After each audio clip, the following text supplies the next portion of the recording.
Each of us has an innate energetic DNA.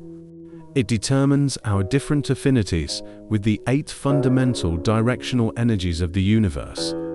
Some directions nourish us, while others may deplete us. In the study of Feng Shui, we categorize this personalized energetic attribute into 2 major groups. They are the East group and the West group.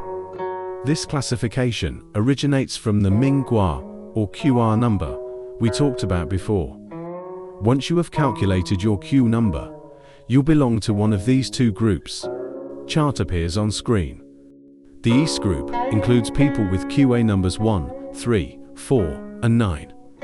Their 4 auspicious directions are North Can, East Zern, Southeast Zun, and South Li.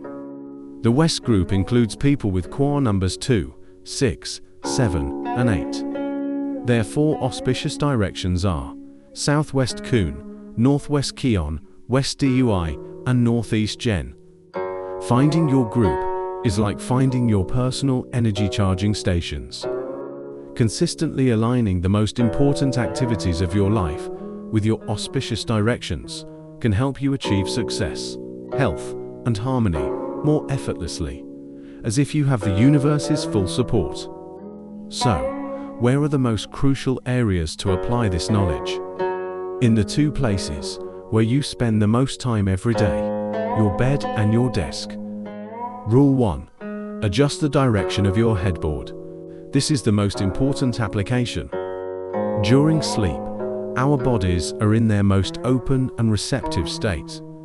Try to align your headboard to face one of your 4 auspicious directions.